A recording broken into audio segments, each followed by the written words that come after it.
बहुत जोर का दुख रहा है। अरे एक यंग फीमेल को बार बार सीवियर स्टमक पेन हो रहा था। डॉक्टर्स ने अल्ट्रासाउंड किया और गॉल ब्लैडर स्टोन्स निकले। क्लिनिक में एक यंग फीमेल आती है। Symptoms upper abdominal pain, especially oily food के बाद, कभी नोजिया, कभी ब्लोटिंग। इनिशियली उसको लगा कि एसिडिटी होगी, बट पेन ग्रेजुअली सीवियर होने लगा।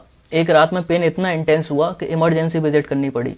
अल्ट्रासाउंड हुआ और हिडन कल्प्रिट सामने आया, गॉल स्टोन्स। आगे बढ़ने से पहले आप मुझे फॉलो कर सकते हैं। और बहुत लोग शॉक हो जाते हैं जब यंग वुमेन्स में गॉल स्टोन्स डिटेक्ट होते हैं, बिकॉज उनको लगता है कि गॉल स्टोन्स तो ओल्ड एज डिसीज है, but in reality young women biologically are at much higher risk. इसीलिए मेडिसिन में फेमस निमोनिक है 5 F's: female, fair, fat, fertile और 40। और इंटरेस्टिंगली हार्मोन्स यहाँ ह्यूज रोल प्ले करते हैं। सबसे पहला कल्प्रेट ईस्ट्रोजन। ईस्ट्रोजन लिवर को बाइल में एक्स्ट्रा कोलेस्ट्रॉल रिलीज करने के लिए स्टिमुलेट करता है।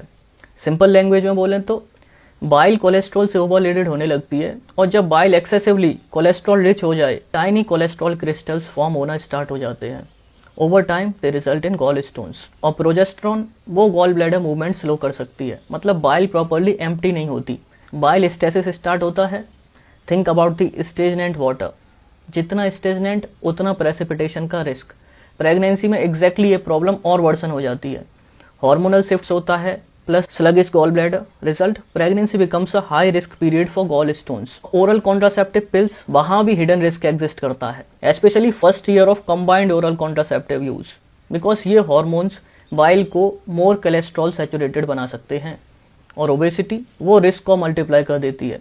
एक्सेस बॉडी फैट लिवर को कोलेस्ट्रॉल रिच पार्टिकल्स ज़्यादा प्रोड्यूस करने पर पुश करता है। रिजल्ट, इवन मोर कोलेस्ट्रॉल इन बाइल। और western high fat diet process को एक्सिलरेट कर सकती है। और स्कैरी पार्ट पता है क्या? इनिशियली सिम्टम्स माइल्ड लगते हैं, जैसे कि bloating, gas, indigestion, food intolerance.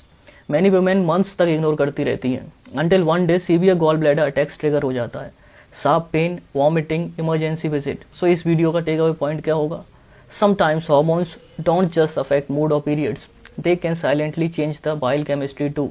So if someone repeatedly experiences pain after oily food, right upper abdominal pain, bloating or nausea, don't always assume acidity. Sometimes the gallbladder is sending the warning signs.